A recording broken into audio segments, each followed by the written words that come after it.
Hello, I'm Milan Sharavinsky and you're watching Break the Fake. They make them, we break them and tell you everything you need to know. Well, according to RIA Novosti, the Kremlin is preparing Vladimir Putin's visit to North Korea. Should the plan succeed, this would be the Moscow dictator's first visit to Pyongyang in 20 years. According to Kremlin spokesman Dmitry Peskov, the invitation for Putin was sent in by none other than Kim Jong-un himself. The love between Russia and North Korea seems to be blooming, just like in the olden days, when Moscow was busy installing a communist regime in the region.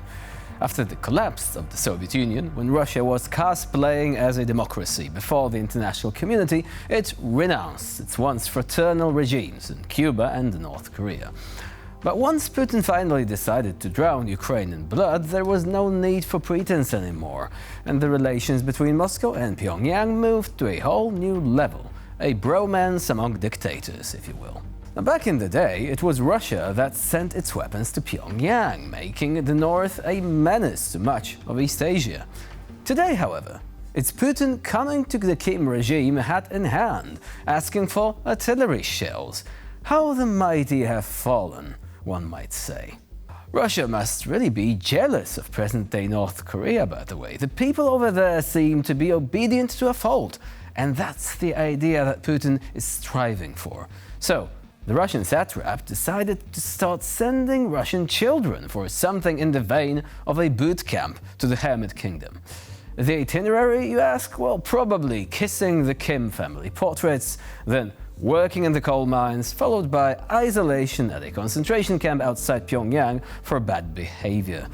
But will that really be so different from their childhood in Russia? Also, it seems that we're now seeing an opportunity to remove Hungary from NATO at its own request, by the way. Would you believe that? Speaking on Hungarian public radio recently, Prime Minister Viktor Orbán said that the role Hungary plays in NATO calls for a redefinition, emphasizing that Budapest is not interested in participation in missions outside alliance territory. Orbán also came out against further financial and military aid for Ukraine, saying that Hungary's position on the issue is now being called by a new name, that is, non-participation.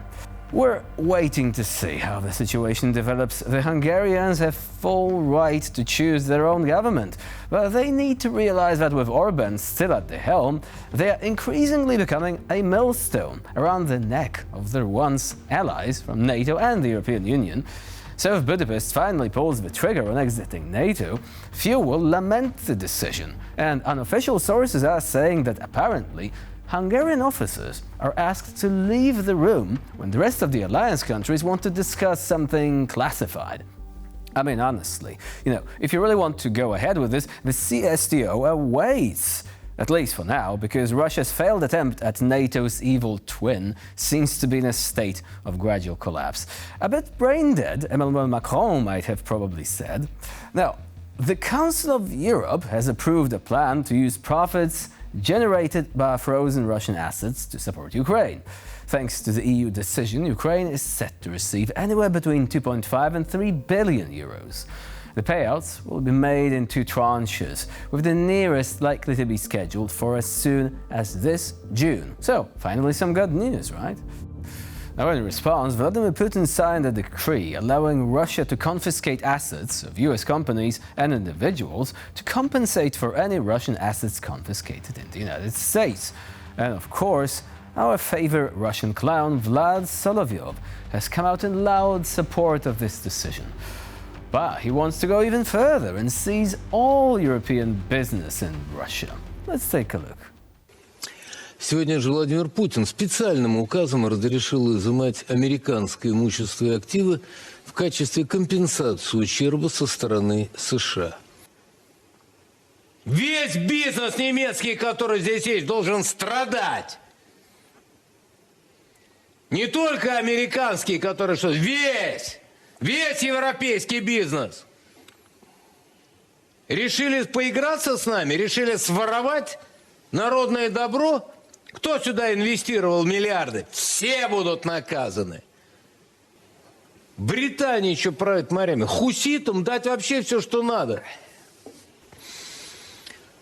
Блинкин объяснил, почему статус царства-террориста России не присваивают, потому что так легче воровать наши активы.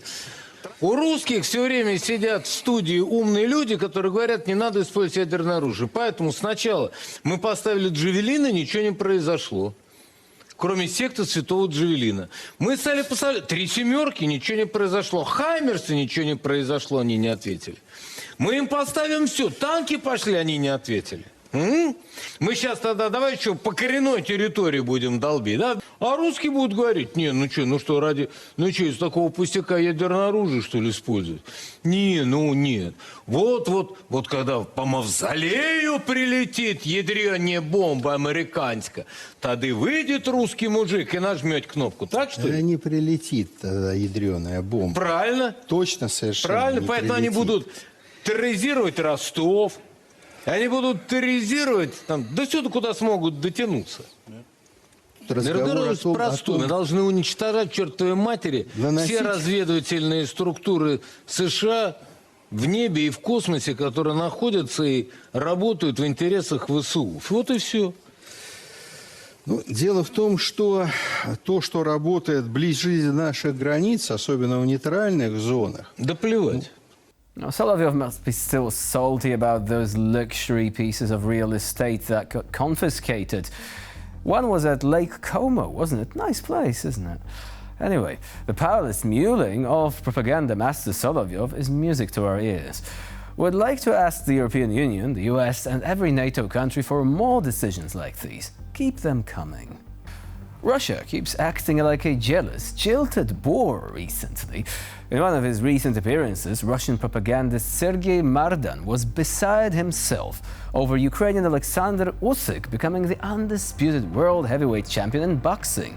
He grew so angry that he ended up calling Usyk a Russian and a traitor.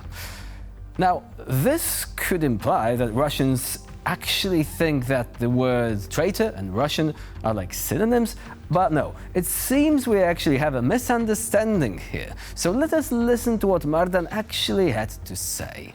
Вот если уж говорить об отмене, то Усик – это кандидат номер 1 на отмену. А почему мы за него болели, 4, 5, 6 лет назад?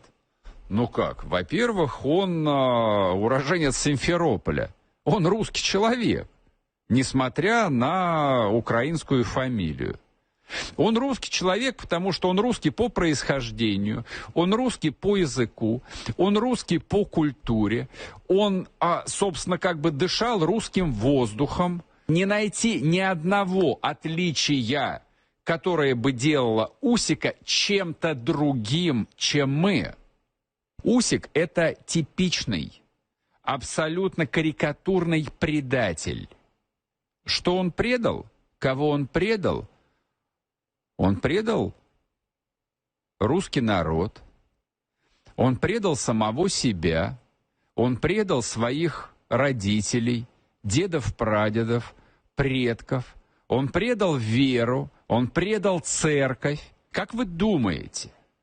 Мы должны хоть в какой-то степени сопереживать, сочувствовать, поддерживать, болеть за предателя. Вы бы стали болеть за предателя Власова? Вы стали бы болеть за спортсмена, который там год назад служил полицаем на оккупированной территории? Нет, я думаю, нет. А что ж с вами произошло, дорогие мои болельщики? Откуда вот это вот желание пожрать говна? Well, if you didn't know, Usyk was born in the city of Simferopol in Crimea. Crimea, Ukraine, naturally. But Russian propagandists live in their own fantasy world, where the Russian Empire is still alive and kicking, and every city in the world either is or will be Russian at some point. And also, it's a fantasy world where everyone trembles before Russian might. But in real life, Crimea is Ukraine. Oleksandr Usyk is a world champion from Ukraine, and Russia is a terrorist state. Simple enough. And with this, we end this episode of Break the Fake. Please stay with us here on TVP World for more latest news and updates.